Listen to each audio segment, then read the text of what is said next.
Hi, ladies and gentlemen, it's the young elder again, Chiso.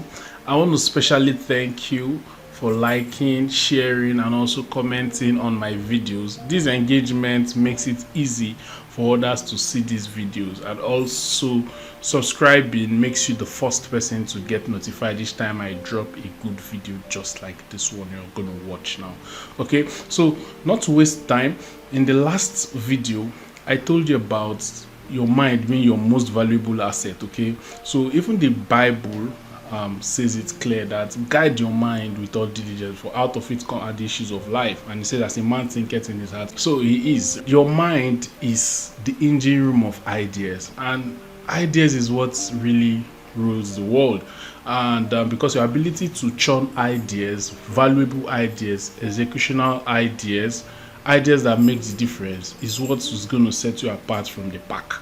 So having known that your mind is the engine room for the manufacture, if you allow me to say it, of ideas, then it is only reasonable and wise enough to do everything possible to make sure your mind is at its best state. Why is it necessary to forgive easily? Most times what really keeps us back is grudges we hold.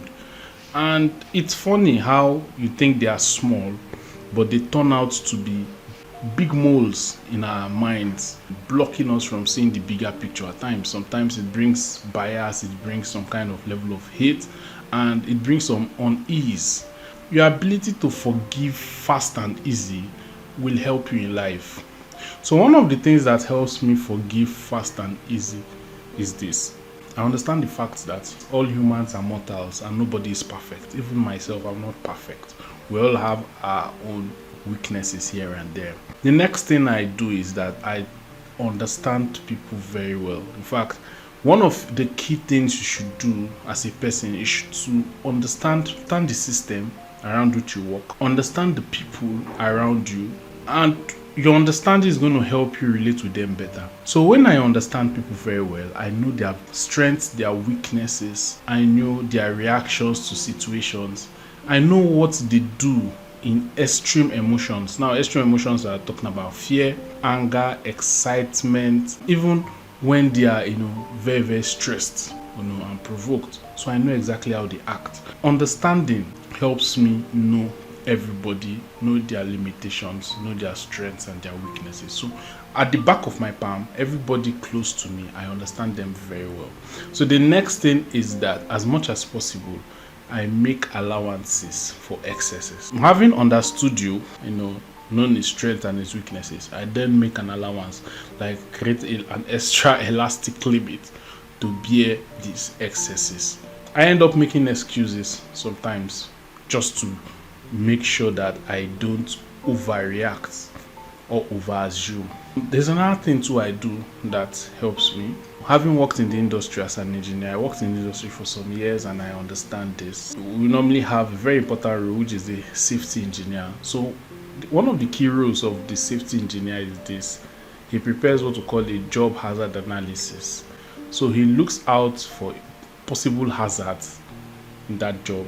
For an example, a project that involves height, he looks out for projectiles, falling objects, and now looks out for how to mitigate them and ensure that there is no safety hazard or no safety mishap on site, making sure that all human lives, properties, and also man hours are safe. So I apply this to in my life. Having known people, I do a little job hazard analysis, or let's say relationship hazard analysis.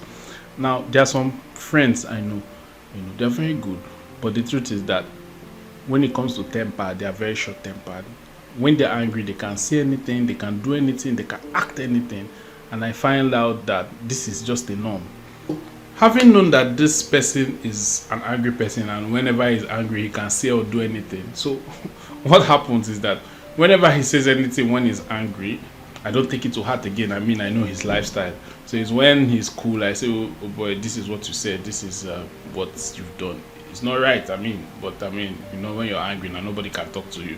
He laughs over it and everything moves. So I can't get angry again with that fellow. You understand me? Also, I'm a very private person. I try as much as possible to keep some of my information very, very closely guarded. I don't know, for just best reasons, and all that. So I don't like flippant people around me. But however, in the course of doing work, in the course of relationship, you have friends sometimes, you have people who are flippant. I mean, they talk anyhow. So you if you tell them something, you are sure that before the next 24 hours, you are hearing it from not even the first or second person, from the third person. And so what do you do? Since I've already understood that this is kind of person, I make sure that, I don't have to tell them some details, and they understand it all right, that look, I'm not telling you because I don't want to hear this outside. So even if I mistakenly tell them and about stuff with private information, and I get to hear it from outside, I blame myself. I say, I already know that this person is a flippant person. He talks anyhow, and so I mean, he has let the cat out of the bag as usual. So it's not painful again. So that way helps. It helps to to free up your mind from unnecessary grudge and forgive people easily. So crapping it up again, understand people, then do the relationship hazard analysis, understand them, know the loopholes, and know exactly where the offenses will come from, and forgive them before time. That's how to free your mind up. So I'm going to talk about the next one. Very interesting, how to forgive easily. Just watch out.